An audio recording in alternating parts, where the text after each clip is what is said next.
북저널리즘 위켄드 시작합니다. 안녕하세요. MC 김혜림 에디터입니다. 네, 안녕하세요. 북저널리즘의 신아람 에디터입니다. 오늘은요, 시작부터 제가 진행을 하도록 하겠습니다. 와. 왜냐하면은 오늘 현재를 해설하고 미래를 전망하는 소식을 알려주는 위크엔드의 첫 번째 이슈가 바로 우리 김혜림 MC가 준비한 것이기 때문입니다. 어떤 얘기인가요? 네, 오늘은 한국에서 정말 중요한 날이 이제 다가오고 있죠. 뭔가요? 네, 뭔가요? 바로 수능입니다. 정말 네. 온 나라가 멈춰 서는 날이 그쵸. 다가오고 있네요. 비행기도 이제 예. 좀 늦게 뜨고 그쵸. 주식시장도 좀 늦게 개장하고 이제 맞습니다. 딱 일주일 정도 남았는데요. 이게 네. 사실 엄청난 날이잖아요. 그렇죠. 이제 대학 입시라는 게 우리나라에서 갖는 위상이라는 게 있지 않습니까? 그렇죠. 네. 아람 에디터는 혹시 수능이랑 관련해서 좀 기억에 남는 거 있어요? 저는 사실 별건 없고요. 중간에 화장실 다녀왔던 기억이 나요. 시험 중간에. 시험 중간에 예. 그 시험을 보다가 너무 졸린 거예요. 예. 저희 때는 이제 사탐하고 과탐을 묶어서 같이 봤는데 그게 어. 시간이 좀 길었어요. 예. 그래서 이제 난로를 따뜻하게 태워놨으니까 맞아요. 좀 졸리잖아요. 맞아요. 나른하죠. 네, 그래서 예. 손을 번쩍 들고 화장실에 다녀왔던 기억이 나네요. 잠을 깨려고. 네, 잠을 깨려고 굉장히 지금 생각해보면 용기 있었다. 그러니까요. 네, 어떻게 그 시간에 까먹고 화장실을 갈 생각을 했을까? 예, 우리 혜림 MC는 어때요? 저는 아직도 기억나는 게 원래 우리 모의고사 치면 한 층에서 치잖아요. 그죠. 근데 이 수능이 학교 전체에서 보니까 네. 그때 이제 딱 그 얘기였어요. 이제 졸리니까 음. 선생님들이 문을 열어놓으신 거예요. 근데 영어 듣기를 치는데 네. 학교 전체에서 웅웅웅 울리는 거예요. 그렇죠. 동시에 예. 같은 소리가 나오니까. 예, 그러니까 그거 한 번 신경 쓰이니까 집중하자 했는데 3번이 이미 끝난 거예요. 어머, 어떡해. 그래가지고 제가 네. 영어만큼은 내가 잘 봤어야 됐는데 라는 생각이 드니까 네. 뒤에도 집중이 하나도 안 되고 그래서 나오면서 엉엉 울었던 기억이 나요. 제가. 어... 대성통곡을 했던 기억이 나고 네. 이제 엄마 아빠가 손을 동동동 떨면서 네네. 어떻게 우리 딸 어떻게 했던 아이고. 그 기억이 나는데 네네. 사실 지금 생각하면 뭘 그렇게 서러웠을까 싶으면서도 그 당시로 돌아가면 또 엄청 울 것 같아요. 맞아요. 예, 그만큼 이게 고3 그리고 대학 준비하는 사람들한테는 엄청난 압박감이자 또 부담감이잖아요. 그렇습니다. 예, 그리고 또 매년 그랬겠지만 이번 수능은 또 특별합니다. 아니, 특별하지 않은 수능이 또 어디 있어요? 그쵸. 이번 수능만 또 특별할 이유는 뭔가요? 네, 이번 수능이 고3 학생들이 엄청 일단 줄었잖아요. 그렇죠. 계속해서. 네. 예, 제가 수능을 봤던 게 2016학년도였는데 그때 수능에서 재학생이 48만 명, 졸업생이 13만 명, 그리고 검정고시 통과생이 13,000명 정도 해서 63만 명이 응시를 했었거든요. 네네. 근데 이제 수능이 처음 시작된 94년도로 돌아가 보면 재학생이 52만 명, 졸업생이 21만 명 해서 총 74만 명이었어요. 오. 그러니까 점점 계속해서 이제 10,000명씩 2만 명씩 줄어들고 있었는데 올해 수능 응시자는 약 10만 명 정도가 제가 응시했을 때보다 더 줄었습니다. 그래서 이제 올해 수능 원수를 접수한 게 50만 4,588명 정도 된다고 합니다. 진짜 인구 절벽이다. 네. 고령화 사회다, 초고령화 사회다 얘기는 많이 하지만 이런 숫자를 보면은 정말 실감을 하게 되는 것 같아요. 네, 지금 수능 보는 고3이 무려 2005년생이에요. 어머나. 네, 월드컵보다 이제 3년 늦게 태어난 이제 고3이 벌써 수능을 본다. 근데 이 2005년 때 출생아가 43만 명이거든요. 네, 당시 합계 출산율이 지금보다는 좀 높은 1.08명이었습니다. 예, 근데 또 모두가 수능을 보는 건 아니잖아요. 네네. 그렇게 따졌을 때 이 N수생의 규모가 어마어마하다라는 얘기가 나오고 있는데 네네. 무려 31%인 15만 명이 재수생, 반수생 등 N수생이라고 하거든요. 어머나. 예, 그 중에서도 특히 반수생의 규모, 그러니까 대학을 다니면서 수능을 응시하는 학생들의 규모가 두드러졌는데 올해 수능에 지원한 졸업생 중에 과반인 50.4%가 이제 반수생으로 드러났고 왜 우리가 흔히 말하는 그 명문대인 스카이 있잖아요. 네네. 서울대, 연세대, 고려대에서도 중도에 나간 학생이 2,131명을 넘었다고 해요. 그러니까 5년 새 최고치를 기록했습니다. 기록을 했다고 합니다. 아, 네. 그렇군요. 이미 한번 대학에 입학은 해봤으되 내 인생 요대로 가지 못하겠다. 그쵸, 그쵸. 다시 한번 재도전하겠다라고 결심한 학생들의 숫자가 그만큼 엄청나게 늘어났다라는 얘기로 들리네요. 요즘에 대입이 사실 오늘 대입과 내일 대입이 달라요. 다르죠. 너무 많이 뭐 제도가 바뀌어가지고 그 문이과 교차 지원도 당연히 되는 것이고 또 우리 사회를 흔들고 있는 핫 이슈 중에 하나죠. 이 의대 쏠림 현상, 맞아요. 의대 선호도 엄청나게 늘어났죠. 옛날에는 왜 저는 그 선생님들 이제 만나면 네. 그 얘기를 하시더라고요. 옛날에는 왜 공부 잘하는 사람들이 물리학과 가고 수학과 가고 법학과 가고 그랬다. 그쵸. 네, 근데 요즘에는 이제 뭐 서울대 어디 공학부를 가는 것보다 의대 가는 게 더 훨씬 나은 선택이다라는 얘기가 돌잖아요. 아니 사실 그게 이미 그 입시 결과를 따지고 보면은 그 인식이 명확하게 드러납니다. 그냥 상위 몇 %까지 딱 잘라가지고 의대 딱 들어가고 그 밑에부터가 다른 데가 이제 들어가기 때문에 이거는 뭐 수치로 증명돼 있죠 지금. 그렇죠. 게다가 이번에는 또 킬러 문항에 대한 정부의 발표가 있었어요. 아, 그렇죠, 맞아요. 사교육이 이제 카르텔이다 해서 이 킬러 문항들 없애라고 이야기가 있었는데, 그러니까 사실 반수생들 입장에서는 뭐 학교 레벨 올리거나 더 나은 과로 가기 위해서 그냥 한번 수능 쳐보는 것도 나쁘지 않은 선택이 된 거죠. 그렇군요. 그리고 사실 이 킬러 문항 없애는 것만으로는 수능에 또 굉장히 복잡한 다종다양한 문제들이 얽혀 있지 않습니까? 그렇죠. 그런 것들이 또 다 사라지는 건 아닌 것 같아요. 그렇군요.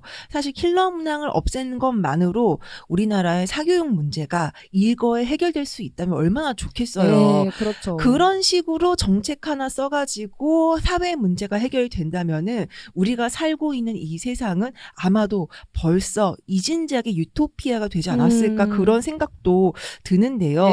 사실 이제 우리가 그 대학 입시가 굉장히 빠르게 변하기도 하고 입시 제도가 빠르게 변하기도 하고 복잡해지기도 했다라는 말 많이 하잖아요. 그래서 사실 입시 전쟁은 엄마들의 아빠들의 정보전이다 이런 얘기도 나오죠. 맞죠. 그래서 이 사교육이 사실 사라지지 않는다. 표현만 바꾸고 얼굴만 바꿔가지고 계속 나타나고 있는데 왜 우리가 대학 가는 방법 중에 수능 보는 정시 말고 수시도 있잖아요. 그렇죠. 근데 이 2024학년도 대입 수시 준비를 위해서 사교육을 받은 적이 있냐는 질문에 38.8%가 받은 적이 있다고 답을 했어요. 오히려 저는 이 38%라는 수치가 굉장히 적다. 생각보다 적다. 이렇게 느껴지거든요. 이 수시 준비 사교육이 뭐냐면 그 우리가 왜 국어 배우고 수학 배우러 학원 다니는 게 아니라 이 원서 넣기 전에 입시 컨설팅을 해주는 거예요. 아, 이거는 뭘 배우는 게 아니에요. 배우는 게 아니라 수시에 뭘 잘 쓰려면은 이런 걸 공부하세요. 뭐 이런 것도 아니고 컨설팅이군요. 컨설팅 그냥. 해주는 거. 아, 그렇게 얘기하면 이게 또 얘기가 달라지죠. 생활기록부 너 어떻게 해야 된다. 뭐 논술 쓸 때 뭐 어떤 식으로 써야 된다. 이런 것들을 이제 얘기를 하는 건데 수험생 10명 중에 무려 4명이 이 수시 대비를 위해서 사교육을 받고 그중에 8.4%가 이 사교육비로 무려 500만 원 이상을 지출을 했다고 합니다. 와, 이거 시장이 어마어마하네요. 이런 수시 관련해서 또 우리나라에 굉장히 사건들이 많았잖아요. 그렇죠. 그래서 이런 수시 사교육을 막으려고 이제 대학들에서 자기소개서를 못 받게 됐거든요. 그럼 대신 컨설팅 받을 게 뭐가 있어요? 그럼에도 불구하고 이제 왜 우리가 정보전이고 또 가장 내 성적에서 갈 수 있는 가장 좋은 학교를 가는 게 인생의 어떤 하나의 성취잖아요. 그렇죠. 그러니까 이 학교에서 주는 그런 자료들 말고 정말 사교육판에서 돌고 있는 1급 자료들을 통해서 이 학교를 가는 게 나에게 가장 좋은 선택이다. 이런 정보들을 이제 돈 주고 사는 거죠. 그리고 또 생활기록부는 어떻게 채워야 되는지 사실 감이 안 오잖아요. 그렇죠. 뭐 대학에 잘 가려면 뭐 어떤 식으로 해야 되고 이런 진로들을 이제 다 설정을 해주고 뭐 논술은 또 이런 식으로 준비해야 된다. 이런 컨설팅을 이제 사교육판에서 받게 되는 거죠, 학생들이. 그렇군요. 그러니까 수능에서 아주 어려운 문제 몇 가지 지워버린다고 해서 문제가 해결되는 건 아니고 다른 곳에서 더욱더 복잡하고 세밀한 방법으로 이렇게 사교육 시장이 점점 커지고 있다라는 얘기군요. 아니 그리고 킬러 문항이 또 사라지지도 않았어요. 아, 그래요? 아니 없애라고 했잖아요. 없애라고 했는데 이제 시험지에서만 없어졌지 각 학교들이 이제 학교 내에서 이제 시험을 봐가지고 학생들을 뽑을 수 있잖아요. 아, 그렇죠.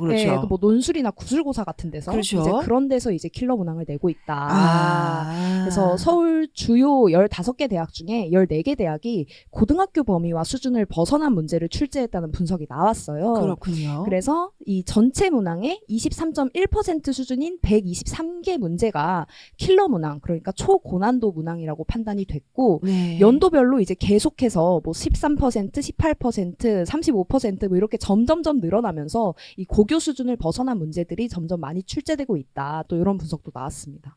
아니 그러면은 막아도 안 되고 지워도 안 되고 어떻게 해야 돼요? 아, 그러니까요. 저도 아니 제가 보는 유튜브 중에 이제 네. 입시 전문 유튜버가 있어요. 제가 입시할 때 굉장히 치열하게 살았거든요. 아 그래요? 그래서 그런 거 보면서 네. 그래 인생 열심히 살아보자. 내가 고3도 지나왔는데 이런 생각을 네네. 하면서 네. 유튜브를 보는데 그 사람이 이제 N수생들을 인터뷰하는 콘텐츠가 있거든요. 네네. 그 중에 한 명이 이제 공부를 굉장히 잘하시나 봐요. 네. 수학 논술을 보는데 이런 식으로 답을 했대요. 이건 이러이러해서 대학생 수준에선 풀 수 있지만 고등학교 교육과정에서는 풀 수 없는 문제이기 때문에 답이 없다. 오. 이렇게 쓰고 나왔는데 이제 네네네. 당당히 이제 네. 1차 합격을 했다 하더라고요. 그렇군요. 네, 근데 그거 보면서 1차적으로 드는 생각은 야 대단하다 이런 식으로 쓰는 사람도 있구나 싶었지만 네네. 한편으로는 또 아니 대학이 이래도 돼? 하는 생각이 저는 들더라고요. 아, 네. 그렇군요. 아니, 저는 사실 이 유튜버의 답변이 너무나 멋지다고 생각이 드는 게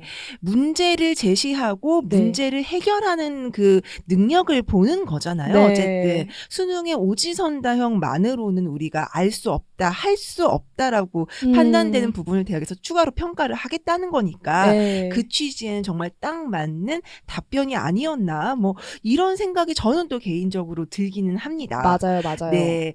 하지만 이거는 그분이 그냥 멋있는 거고 맞아요. 우리 사회의 사교육 문제라는 게 정책 한두 개로는 해결할 수 없다라는 것을 네. 반증하는 사례이기도 되겠죠. 그쵸. 심지어 이게 수능에서만 이러냐? 그것도 아니에요. 아 그래요? 초등학교 수준까지도 비슷한 문제가 반복이 되고 있다. 아 근데 네. 이 얘기는 정말 어마어마한 무슨 도시전설처럼 내려오는 얘기가 너무 많아가지고 네. 예. 아니 7일 국회 토론회에서 예, 이런 지난 문제가 7일 국회에서 예, 제기가 된 건데 네. 왜 우리가 초등학교 1학년 1학기 국어 시간에 뭐 배운지 아세요? 뭐 배우나요? 네, 자음과 모음을 배웁니다. 이제 근데 초등학생인데 갓 7살 이제 예. 7살이죠? 예, 7살 아이들이 자음과 모음이라는 그 예. 개념을 그 추상적인 개념을 그렇죠. 어떻게 알죠? 저는 맞아요. 그거부터가 지금 문제라고 생각이 대단하죠. 드는데. 네. 예. 근데 이 모음과 자음을 배우는 도중에 우리가 시간표가 이제 국어 싹 배우고 이제 2학기 가서 수학 배우고 이게 아니잖아요. 아니죠. 그래서 수학 교과서를 이제 딱 펴면 이제 나는 아까 기억 니은 오 이런 거 배웠는데 네. 수학 교과서에 수를 쓰고 읽어보세요. 뭐 땡그라미 안에 순서대로 수를 써넣으세요. 뭐 이런 것들이 써 있는 거예요. 그렇군요. 그러니까 뭐 유치원에서 이제 선행학습으로 한글을 다 떼고 온 학생들은 이제 가능은 하겠지만 그쵸. 한 30%의 아이 정도는 이제 선행학습으로 한글을 다 떼고 오지 못한다고 하거든요. 아, 그렇군요. 그러니까 사실 어떤 심정이겠냐 이런 이야기가 나왔어요. 토론회에서. 네네. 그래서 사교육 걱정 없는 세상이라는 단체의 이제 최수일 수학교육 혁신센터장이 지금 수학 교과서에 글이 너무 많다. 그리고 저학년 수준에 맞지 않는 수평선, 수직선 이런 단어가 나온다. 에이, 아니 이건 그러니까. 단어 자체가 어려운 것도 어려운 거지만 이 개념을 7살이 아냐고요. 아유, 그러니까요. 방금 막 이제 간식 먹는 법, 그쵸. 급식 받는 법 네. 이런 거 배웠는데 너무 어려운 거죠. 그쵸. 네. 또 불법 약물 또 이런 얘기도 우리 계속해서 나오잖아요, 사실. 아니 불법 약물이요? 그게 네. 무슨 소리예요? 그 이제 공부 잘하는 약, 이런 거 이제 수험생들한테 먹이는 약 이런 것들. 아니 그런 거 잘못 먹으면 큰일 나요. 그러니까요. 아니 이게 수능 때마다 반복이 되는 얘기잖아요. 네. 사실 저는 매년 봤던 것 같거든요. 그 뭐 식품의약품안전처가 이제 온라인 판매처를 뭐 집중 점검을 해가지고 네. 이 시기쯤에 이제 식품의약품안전처가 온라인 판매처를 집중 점검을 해요. 그쵸. 사실 식약처가 점검 한 번씩 쫙 도는 그 시즌이 있습니다. 맞죠. 그래서 부당 광고 게시물이 올해 182건이 이제 적발이 됐고요. 의료용 마약류 불법 유통 판매 게시물이 무려 200건 이렇게 적발이 됐다고 합니다. 네네. 저는 이 적발됐다는 사실은 사실 이제 매년 보니까 네. 이거 언제 없어지나 싶은 생각이 들지만 네. 이 약품들 이름을 보니까 너무 크리피한 거예요. 아니 뭘 어떻게 팔았길래요? 그냥 뭐 수능탕, 뭐 총명탕 뭐 이런 거 아니에요? 이게 일반 식품이랑 그 네. 의약품으로 혼동하도록 좀 기능을 강조하거나 이런 거 하면 안 되거든요. 사실 네. 뭐 이게 다 그런데 이 약들이 뭐 지구력 강화, 뭐 운동 능력 강화, 뭐 집중력 향상 이런 식으로 구체적인 기능들을 적어놓고 약을 팔기도 하는데 저는 제일 충격적이었던 게 뇌 영양제였거든요. 뇌 영양제요? 네, 뇌 영양제. 그래요. 그래 일단 들어봅시다. 아니, 예. 우리가 영양제라고 하면 그냥 영양제를 먹거나 뭐 비타민을 먹거나 이렇게 하지 뭐 손끝 영양제 이런 거 안 먹잖아요. 안 먹죠. 먹을 네. 수가 없고요. 네. 먹었는데 손끝만 발달시켜주는 그러니까요. 영양제는 없어요. 네, 뭐 비장 영양제 이런 거 없잖아요. 없죠. 근데 뇌 영양제는 있다. 와. 네, 그래서 저는 무슨 뇌에 물 주는 이미지가 떠오르기도 하고, 네. 뭔가 너무 이상한 거예요. 저도 막 비슷한 걸 보기도 했는데 네. 최근에 점심 먹으면 너무 졸린 거예요. 그거 저 왜 그런지 알아요. 왜 그런 거예요? 좋은 거 드세요. MSG 잔뜩 들어가 있는 백반 먹으면 무조건 졸려요. 아니 저 단호박과 계란 먹는 거 아시잖아요. 아 그래요? 네. 그렇군요. 그거만 먹어도 졸린가요? 네, 그렇게만 먹어도 네. 이게 졸리더라. 그럼 술을 끊으세요. 네, 사람의 몸이란 참 신기하다. 네, 그러네요. 네. 인체의 신비네요. 네. 그래서 저도 이런 거를 뭔가 좀 해결할 수 있는 방법이 없을까 해서 수험생으로 좀 쇼핑 쪽에 검색을 해봤거든요. 네네. 그러니까 정말 많은 것들이 나오던데 어떤 거 이제 잠을 깨워준다. 그런데 이제 커피 마시면 화장실 가고 싶잖아요. 그렇죠. 그런 거 안에서 화장실 갈 시간 줄여주는 젤리 이런 것도 있었고요. 뭔가요? 그리고 정말 비싸더라고요. 그래요? 네. 근데 또 보니까 혹해요, 이게. 왜요? 그냥, 뭔가 몸에도 좋을 것 같고, 커피보다. 그리고 뭔가 막 에너지도 생길 것 같고. 아니, 이게 상식적으로 생각을 해보자고요. 네. 내가 몸이 이제 뭐 각성이 돼서 잠이 막 깼어요. 근데 화장실은 잘 안 가. 이게 정상적인 상황인가? 그러니까요. 몸에 잘 좋은 건 아니겠죠. 네, 당연히. 근데 이런 거를 보면은 저는 진짜 사람들의 욕망이라는 게 시장을 만들고 있구나 하는 생각이 들더라고요. 그렇군요. 특히 이제 문제가 되는 게 ADHD 약. 이런 거를 많이 이제 사고 팔죠. 메틸페니데이트라는 약인데 네네. 처방 받아야만 살 수 있고 부작용도 있는 약입니다. 네. 그래서 ADHD 환자들이 부작용을 최대한 줄이기 위해서 이 약의 용량을 이제 의사와 상담하면서 맞춰가는 과정이 굉장히 중요하다고 해요. 그렇군요. 네. 네네. 그런데 이거를 이제 인터넷에서 그냥 사고 파는 거죠. 그러니까 이 시험에 정말 많은 사람들이 너무 많은 걸 걸고 있다라는 생각이 들더라고요. 네. 그렇군요. 아니 사람이 이제 인생의 결정적 순간이라는 게 있긴 하죠. 근데 그 결정적 순간이 내 인생의 전부를, 그러니까 내 인생에 이제 있을 그 수많은 기회를 그 한 번의 결정적인 순간에 투자한답시고 몸을 망쳐서 나머지 기회를 다 날려버리게 된다면 그건 대체 무슨 소용인가 하는 생각도 저는 개인적으로 조금 해봅니다. 자, 어쨌든 이 대입 제도 개선, 그래서 우리 사회에 영원히 풀리지 않는 숙제 같은 것인데요. 네. 자, 2028년 대입 제도 요거 전반적으로 크게 손보겠다. 또 이번에도 또 손본다는 거죠. 네. 그렇죠. 정말 아직도 논란이 되고 있는데 그냥 정말 최근까지도 이제 매번 시위가 일어나고 그런 이제 상황이죠. 네. 내신을 그 9등급제에서 5등급제, 그러니까 수미양가 시기에 이제 부활이죠. 그렇게 이제 바뀌고 그렇게 안 좋다고 해가지고 없애놓고서. 그러니까요. 다시 돌아갔어요. 네. 그리고 수능은 이제 문이과가 완전히 폐지가 됩니다. 그래서 문과도 공통과학을 봐야 하고 이과도 공통사회를 봐야 하는 상황입니다. 그래서 사실 과학고나 영재고, 자사고 이런 데에 학생이 오히려 더 몰리는 거 아니냐라는 분석도 나와요. 네. 그러니까 왜 학생들이 이런 학교에 안 갔냐, 내신 따기 어려워서였거든요. 그렇군요. 그러니까, 워낙 뭐 잘하는 학생들이 모여져 있으니까 이제 거기서 엄청 잘하지 않으면 내신을 못 따니까 수시에 불리하다. 그러니까 상대적으로 이제 오히려 역차별을 받는 꼴이 된다라는 얘기가 나왔었죠. 근데 이제 1등급이 4%에서 10%로 늘어나니까 오히려 사람들이 그런 쪽에 몰릴 거다. 그리고 내신의 변별력이 떨어질 거다라는 얘기가 있었고, 네네. 물론 또 절대적인 건 아니겠지만 그 개편한 발표 이후에 고등학교에서 내신 1등급 받으려면 중학교 때 어떤 선행해야 되냐, 또 이런 얘기들이 벌써부터 나오고 있는 상황이다. 네, 아직 5년 2년이 남았는데 네네네. 예, 그런 식으로 나오고 있다 이런 얘기가 돌더라고요. 그렇군요. 아니 모든 그 10대 그 청소년들이 이젠 10대도 아니죠. 그 초등학생까지 예, 맞죠, 모두가 맞죠. 단 하나의 시험 성적만을 위해서 단 한 번의 그 입시 결과만을 위해서 달려가고 있고 모두가 한 방향을 보고 있다라는 게 얼마나 무서운 사회인가 우리가 좀 생각해 볼 필요가 있을 것 같아요. 우리가 교육이라는 거는 사실 무엇을 보고 무엇을 경험하고 어떠한 방식으로 생각을 하여 어떠한 결론을 내는 사람이 될 것인가에 그쵸. 관한 이야기잖아요. 그런데 그 모든 맥락과 과정과 경험해야 될 그 수많은 변수를 다 생략하고 단 하나 수학 능력 시험 그리고 대학 입시 요거 위주로만 담론이 다 형성되어 있다라는 점이 정말 큰 문제인 것 같아요. 네. 원래 또 학력고사에서 수능으로 바뀐 것도 이유가 있었잖아요. 맞아요. 생각하는 능력을 네. 지식이 아니라 생각할 수 있는지 판단할 수 있는지 그걸 좀 보겠다라고 했었죠. 그렇죠. 근데 이제 수능이 딱 처음 나왔을 때 그러니까 1993년 8월 20일이거든요. 네네. 이때 수능이 암기 위주인 학력고사의 좀 한계를 극복하고 비정상적인 교육 풍토를 쇄신하려는 의지를 담고 나왔어요. 네. 이 시험이.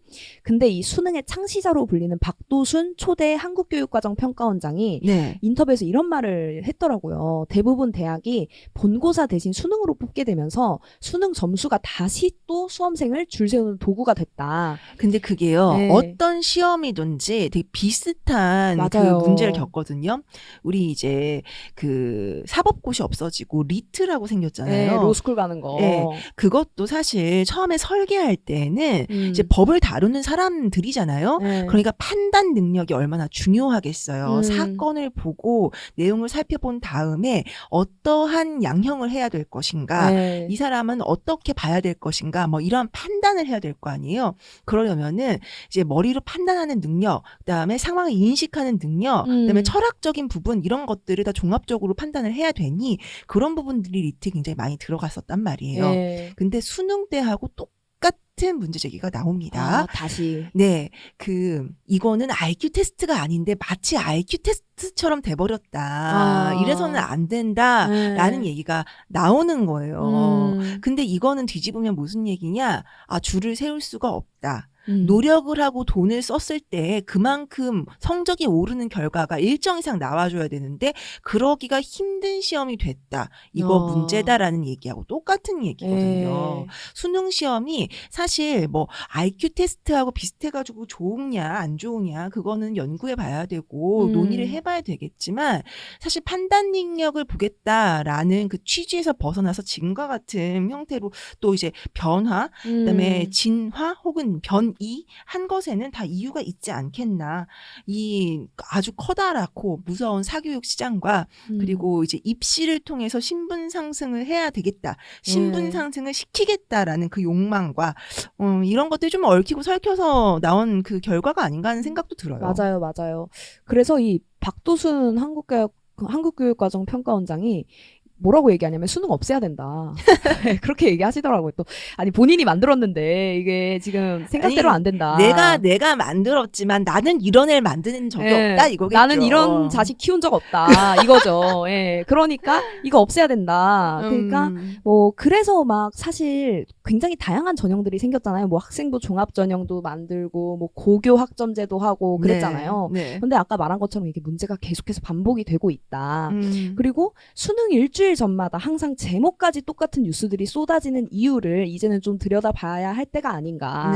우리가 좀 수능에 대한 메타인지가 부족하지 않았나라는 생각도 좀 듭니다. 정해진 시간 안에 주어진 문제를 다 풀어서 맞고 나온다라는 게 항상 인간의 능력치를 잘 재단할 수 있는 방법은 아니잖아요. 맞아요, 맞아요. 제가 최근에 봤던 좀 재미있는 기사가 있는데 이런 것도 좀 생각을 해볼 수 있겠구나 했어요. 이 펜실베이니아 대학교 와튼 스쿨의 조직 심리학자인 아담 그랜트가 이런 말을 했거든요. 왜 우리 모든 시험에는 시간 제한이 있잖아요. SAT도 마찬가지고요. 그렇죠. 근데 이 아담 그랜트가 뭐라고 말하냐면 시험에 있는 시간의 압박이 빠르고 얕게 생각하는 학생들에게는 보상을 주고 깊고 느리게 생각하는 학생들에게는 오히려 벌을 주는 제도다. 이 말 너무 맞다. 네. 왜냐면은 왜 시험 볼 때요. 나 이거 맞나 틀리나 막 엄청 고민해가지고 고치면 꼭 틀리잖아요. 맞아요. 조금만 더 생각하면 네. 사실 맞을 수 있는 문제들인데 이게 빠르게 치고 넘어가야 하니까 오히려 그런 데서 비효율이 발생한다. 그래서 이 사람이 볼 때 시험이 무슨 폭탄 처리하는 것 같다는 거예요. 예. 그리고 심지어 이런 시험 시간의 제약 그리고 지나치게 짧은 시험 시간이 성별 격차를 키울 수 있다. 그건 또 무슨 얘기예요? 이게 연구가 수십 개가 있다고 하거든요. 어머나. 그러니까 정신 회전 능력에 있어서 성별 차이가 있대요. 그래서 왜 우리가 여자는 남자보다 수학을 못한다 이런 얘기가 있잖아요. 뭐 있죠. 네, 근데 질문당 30초만 더 주는 것만으로도 이 성별 격차를 절반으로 줄일 수 있었다고 합니다. 와. 네, 근데 이게 악순환인 거예요. 사실 여자는 수학을 못한다는 고정관념이 또 여학생한테는 부담으로 다가오잖아요. 네네. 그리고 뭐 여자는 원래 수학 못하는데 라는 생각을 또 은연중에 이제 가지게 될 수도 있고 그렇죠. 네. 그리고 또 뿐만 아니라 읽기 능력이 약간 떨어지는 이민자라든가 장애인 등은 아예 시험이라는 제도 바깥으로 밀려나 있는 경우가 많잖아요. 그렇죠. 네. 또한 또 ADHD나 난독증과 같은 학습장애 그리고 정신건강의 어려움도 이 제도들이 전부 다 포용하고 있지 못하는 것도 맞고요.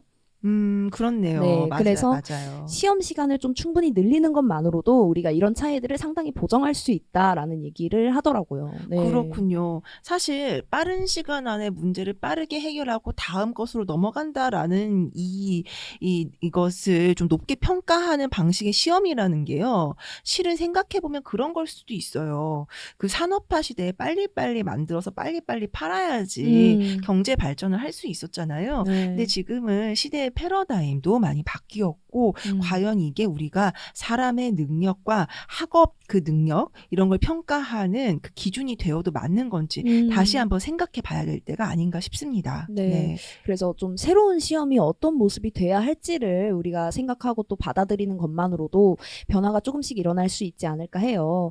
그래서 한편으로는 그래서 정부가 이렇게 교육과정을 바꿀 때마다 이제 소음들이 발생을 하잖아요. 맞아요. 근데 저는 또 한편으로는 그래. 안 바꾸는 것도 이상해. 안 바꾸는 것도 안 돼. 라는 생각이 들어서 조금은 이제 이해를 해보고 응원도 좀 해보고 네네. 해보려고 합니다. 네. 그렇군요. 네. 수능이 일주일 앞으로 이제 닥쳐왔는데요. 이쯤에서 한번 다 함께 생각해 볼 만한 교육과 관련된 백년지 대기에 관한 이슈였습니다. 모쪼록 수능 보시는 분들 모두 좋은 결과 있으시기를 바랍니다. 응원할게요. 자, 내일 이슈는 제가 준비했습니다. 그 쓰레기 얘기를 좀 갖고 오려고 해요. 우리가 아무 생각 없이 종량제 봉투에 담아서 버리고 있는 이 쓰레기, 이게 우리가 그렇게 관심을 두지 않아도 알아서 잘 치워지고 어딘가로 보내지니까 깊이 생각하지 않는 경향이 있는데요. 이제는 좀 생각해봐야 될 시점이 와서 공교롭게도 와버려서 이 이야기를 들고 오겠습니다. 내일 이 시간도 많이 기대해주세요. 네, 기대가 됩니다.